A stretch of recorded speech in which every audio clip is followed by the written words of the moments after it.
Avant de plonger dans cette histoire incroyable, pensez à vous abonner à la chaîne et à activer la cloche.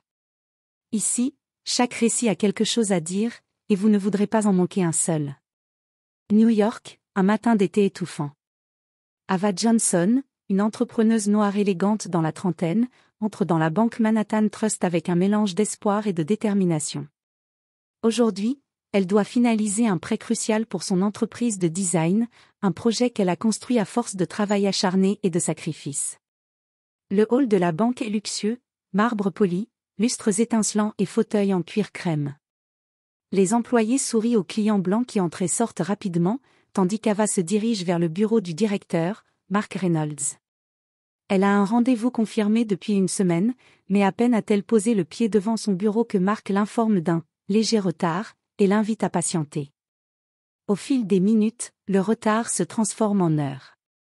3 longues heures passent, et Ava reste assise, polie mais de plus en plus consciente de l'injustice qu'elle subit.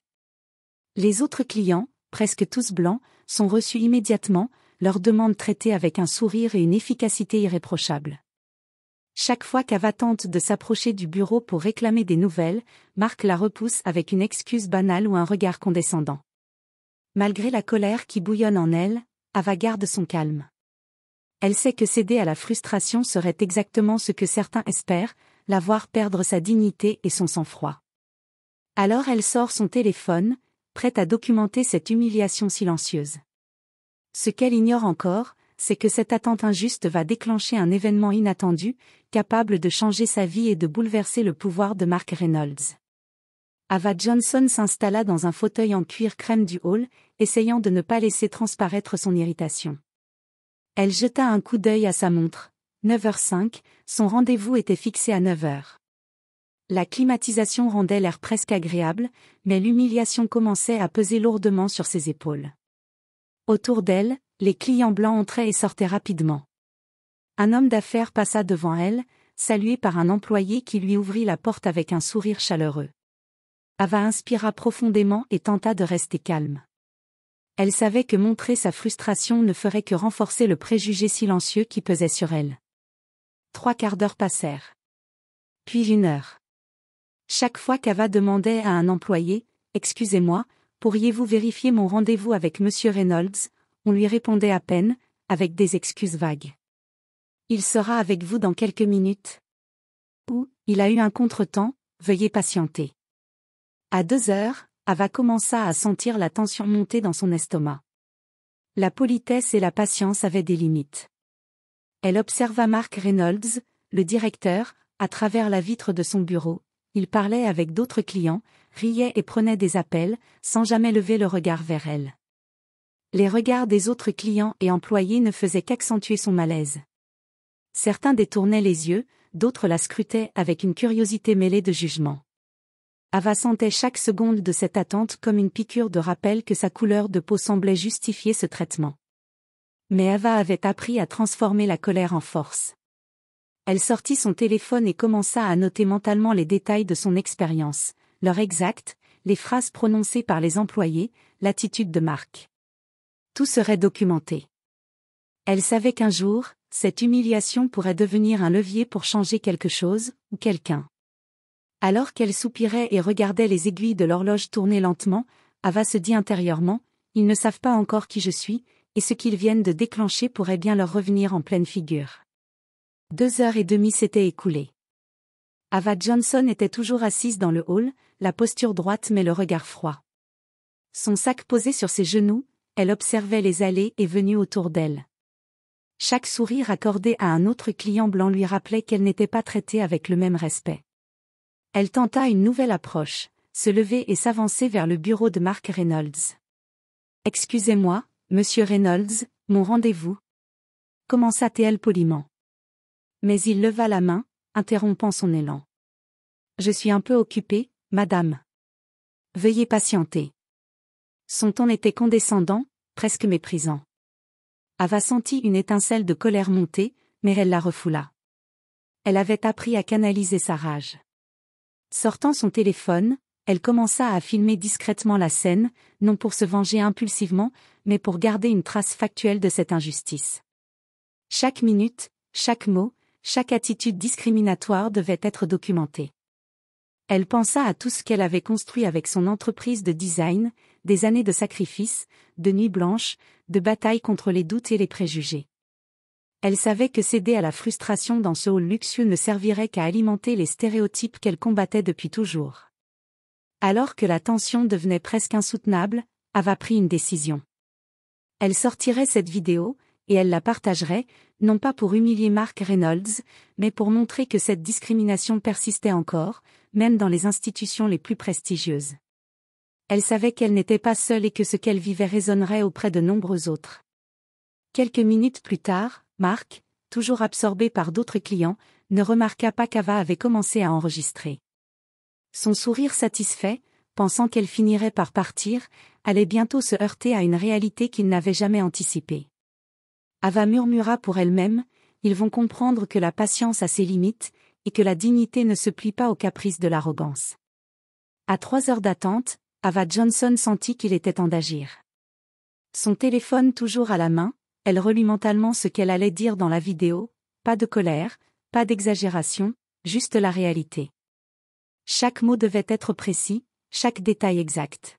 « Bonjour, je m'appelle Ava Johnson », commença-t-elle, la voix calme mais ferme. « Je suis ici à la banque Manhattan Trust depuis 3 heures pour un rendez-vous confirmé avec le directeur, Monsieur Mark Reynolds. » Pendant ce temps, d'autres clients ont été reçus immédiatement. Je filme cette vidéo pour documenter une injustice flagrante. Elle balaya du regard le hall, montrant la luxueuse attente et les employés qui continuaient leur routine comme si de rien n'était. Son expression restait professionnelle, mais son message était clair, elle ne tolérerait plus ce traitement.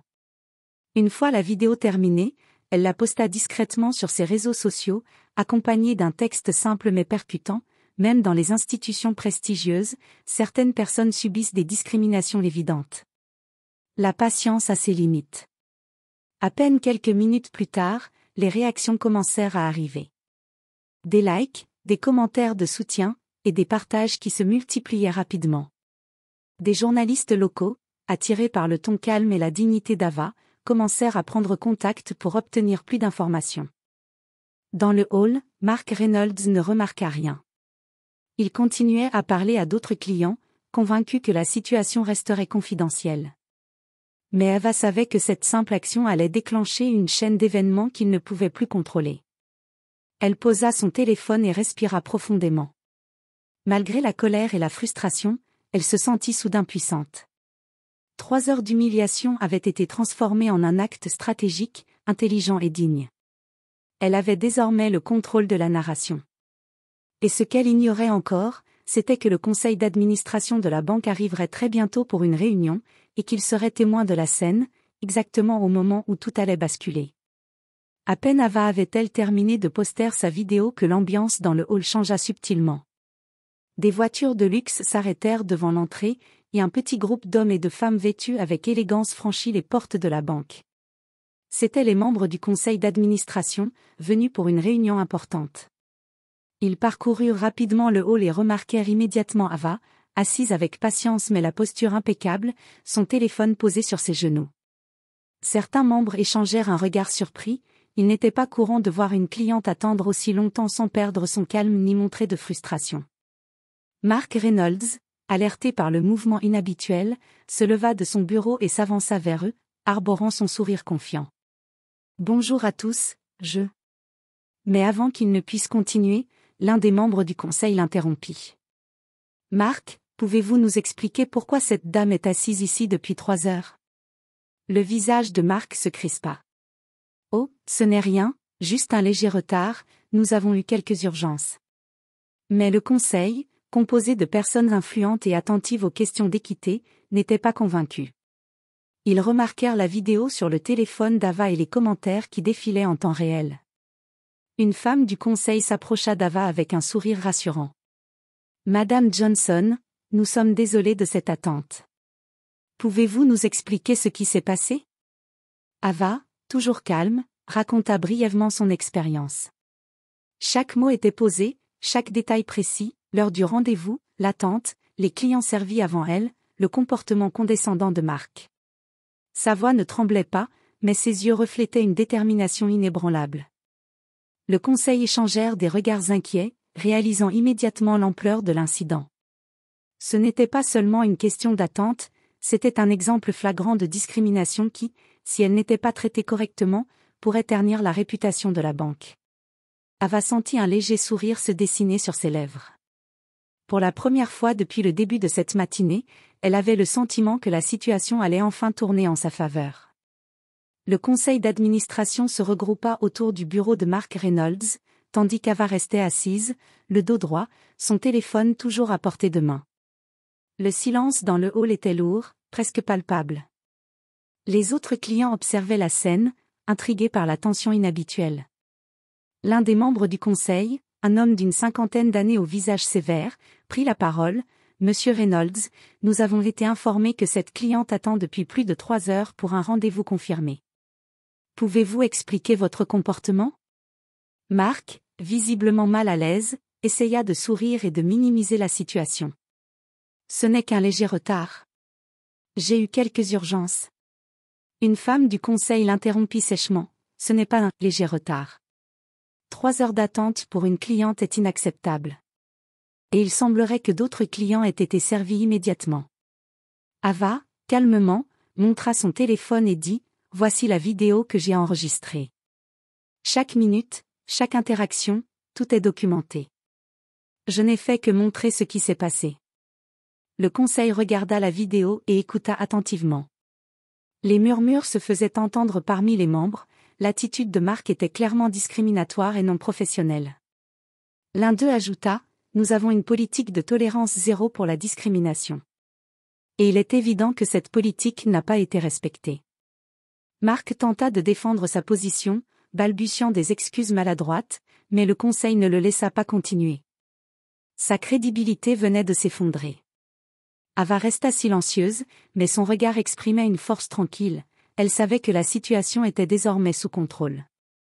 Un membre du conseil conclut « Nous vous demandons de présenter des excuses publiques immédiatement, et nous examinerons sérieusement votre position au sein de la banque. » Mark, rouge de honte, ne put qu'acquiescer. Ava, elle, sentit une vague de soulagement et de satisfaction. 3 heures d'humiliation et d'attente injuste venaient de se transformer en une victoire silencieuse mais puissante. Le conseil d'administration ne perdit pas de temps. Quelques minutes après la confrontation, un communiqué officiel fut rédigé et envoyé à tous les employés de la banque.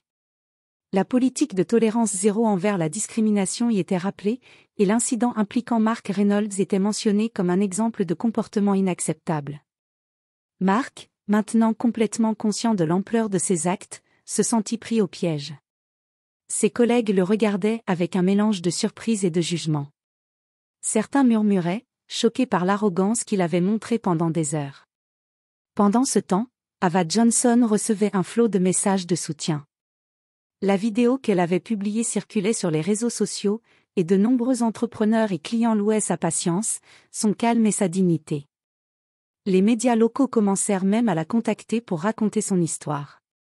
L'un des membres du conseil s'approcha d'Ava avec un sourire chaleureux. « Madame Johnson, nous tenons à nous excuser pour cette situation. Nous aimerions vous offrir un suivi personnalisé pour votre dossier et vous proposer de participer à notre programme de mentorat pour les entrepreneurs issus de minorités. Votre persévérance et votre professionnalisme sont un exemple pour tous. » Ava, toujours élégante et posée, répondit avec humilité mais fermeté, « Merci. Je souhaite simplement que cette expérience serve à montrer que la dignité et le respect ne sont pas des privilèges, mais des droits pour tous, indépendamment de la couleur de peau. » Le retournement était complet. Ce qui avait commencé comme une humiliation publique était devenu un levier puissant pour Ava, mettant en lumière le comportement inacceptable de Mark et transformant sa patience en reconnaissance et opportunités concrètes. Ce jour-là, Ava comprit que la vraie force ne réside pas dans la confrontation agressive, mais dans la capacité à rester calme, à documenter l'injustice et à transformer chaque obstacle en une victoire stratégique. Quelques jours après l'incident, Ava Johnson reçut un appel officiel du conseil d'administration de la banque. Il souhaitait la rencontrer pour finaliser son dossier de prêt et discuter de son implication dans le programme de mentorat pour entrepreneurs issus de minorités. Quand Ava entra dans la salle de réunion, elle fut accueillie par des sourires chaleureux et des poignées de main sincères. Le contraste avec l'arrogance de Mark Reynolds quelques jours plus tôt était saisissant. Pour la première fois, elle se sentait vraiment respectée pour son expertise et son travail. Un des membres du conseil déclara : « Madame Johnson, votre patience et votre dignité face à une situation injuste ont inspiré beaucoup de monde. Nous aimerions vous donner l'opportunité de partager votre expérience et de soutenir d'autres entrepreneurs. » Ava, émue mais ferme, répondit : « Je veux que ce message soit clair, la couleur de peau ne devrait jamais être un obstacle à l'opportunité ou au respect. Si mon expérience peut aider d'autres personnes à se faire entendre et à défendre leurs droits, alors j'en serai heureuse. » La réunion se transforma en un échange constructif sur les pratiques inclusives, et Ava fut invitée à collaborer directement avec le département qui supervisait l'égalité et la diversité au sein de la banque. Chaque idée qu'elle proposait était accueillie avec intérêt et sérieux. Même Mark Reynolds fut présent à cette réunion, visiblement gêné. Il n'osa plus prononcer un mot lorsqu'Ava exposa calmement ses suggestions pour améliorer l'accueil et le traitement des clients. Il avait perdu non seulement le respect du conseil, mais aussi la crédibilité qu'il croyait posséder. À la sortie de la réunion, Ava sentit une immense satisfaction intérieure. Ce qui avait commencé comme une humiliation publique s'était transformé en reconnaissance, influence et opportunité réelle. Sa patience, son intelligence et sa dignité avaient non seulement changé sa situation personnelle, mais elles avaient également déclenché un changement au sein de la banque. L'histoire d'Ava Johnson ne tarda pas à faire le tour de la ville. La vidéo qu'elle avait postée fut reprise par plusieurs médias locaux, puis par des blogs spécialisés dans l'entrepreneuriat et la justice sociale. Partout, son calme, sa patience et sa dignité face à la discrimination étaient salués. À la banque, l'effet fut immédiat. Les employés comprirent que la tolérance envers le favoritisme ou le racisme n'était plus possible. Des formations obligatoires sur la diversité et l'inclusion furent organisées, et Mark Reynolds fut déplacé à un poste moins exposé, sous supervision stricte. Sa réputation professionnelle fut sérieusement entamée. Le conseil d'administration profita de cette situation pour réaffirmer publiquement ses valeurs. La banque Manhattan Trust ne tolérera jamais aucune forme de discrimination. Chaque client, chaque personne, mérite respect et égalité. Cette déclaration fut largement relayée par les médias et reçue favorablement par la clientèle. Ava, elle, continua de recevoir des messages de soutien d'entrepreneurs et de professionnels inspirés par sa dignité et sa stratégie. Elle se rendit compte que son expérience allait bien au-delà de son dossier de prêt, elle avait créé un exemple concret de résistance intelligente à l'injustice. Ce qui avait commencé par une humiliation dans un hall de banque se transforma en une leçon puissante. Rester calme, documenter les injustices et agir avec intelligence peut non seulement protéger sa dignité, mais aussi provoquer un changement réel. Ava savait que cette leçon ne concernait pas seulement la banque ou Mark Reynolds. Elle était universelle. Pour chaque situation injuste, la patience et la stratégie valent bien plus que la colère immédiate. Quelques semaines plus tard, Ava Johnson retourna à la banque, mais cette fois-ci, l'accueil fut radicalement différent. Les employés la saluèrent avec respect, et le bureau de Mark Reynolds, désormais sous supervision stricte, n'était plus un obstacle. Son dossier de prêt fut traité rapidement et efficacement. Le conseil d'administration veilla personnellement à ce que tout se déroule sans accroc. Le prêt fut approuvé à un taux avantageux, permettant à Ava de financer l'expansion de son entreprise de design et de lancer de nouvelles lignes de produits innovants. L'impact de son courage et de sa patience se fit sentir bien au-delà de la banque. Les médias continuèrent de couvrir son histoire, la présentant comme un exemple de résilience et de détermination. Les clients affluaient vers son entreprise, impressionnés par son succès et son intégrité. Ava ne se contenta pas de profiter de cette opportunité pour elle-même. Elle utilisa la plateforme que son histoire lui avait donnée pour soutenir d'autres entrepreneurs issus de minorités, partageant ses expériences et offrant des conseils pour naviguer dans un monde souvent injuste. Mark Reynolds, quant à lui, devait faire face à la réalité. Son arrogance avait non seulement terni sa réputation, mais elle avait également ouvert la voie à un changement institutionnel dont il ne pouvait plus ignorer l'importance. Ava, en revanche, marchait avec confiance, sachant que sa dignité et son intelligence avaient triomphé. Ce succès n'était pas seulement financier ou professionnel. Il était profondément personnel. Ava avait transformé une humiliation en opportunité, une injustice en influence, et avait démontré que la patience et la stratégie pouvaient renverser le cours des événements les plus défavorables. Quelques mois après l'incident, Ava Johnson fut invitée à un événement prestigieux pour parler d'entrepreneuriat, de diversité et de résilience. Sur la scène, face à une salle comble d'entrepreneurs, de journalistes et de professionnels de la finance, elle raconta son histoire avec calme et conviction. Ce jour-là, je suis restée assise, patiente, et j'ai documenté l'injustice, dit-elle. Mais ce n'est pas la patience seule qui a fait la différence. C'est la dignité, la stratégie et le refus de laisser quelqu'un définir votre valeur. Son discours fut accueilli par des applaudissements chaleureux. Les regards admiratifs dans la salle reflétaient le respect et l'inspiration qu'elle avait suscité. Ava avait transformé une expérience humiliante en une leçon universelle sur le courage, la persévérance et l'intégrité. À la sortie de l'événement, plusieurs jeunes entrepreneurs vinrent la féliciter et lui demander des conseils. Ava sourit, consciente que sa victoire allait bien au-delà de sa propre réussite, elle avait ouvert la voie pour d'autres, démontrant que même face à l'injustice et à la discrimination, la force intérieure et la dignité pouvaient triompher. Dans son esprit, Ava repensa à cette matinée à la banque. 3 heures d'attente et d'humiliation avaient semblé insupportables à ce moment-là, mais elles avaient été le catalyseur d'un changement durable, non seulement pour elle, mais pour tous ceux qui l'avaient suivie. Alors qu'elle contemplait la ville depuis la terrasse de l'événement, Ava sentit un profond sentiment de satisfaction et de puissance.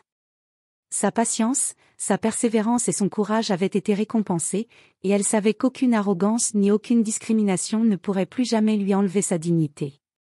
La scène se termina sur un sourire confiant et triomphant. Ava Johnson n'était pas seulement victorieuse, elle était devenue un symbole d'inspiration, un exemple vivant de la force de la patience et de la dignité face à l'injustice.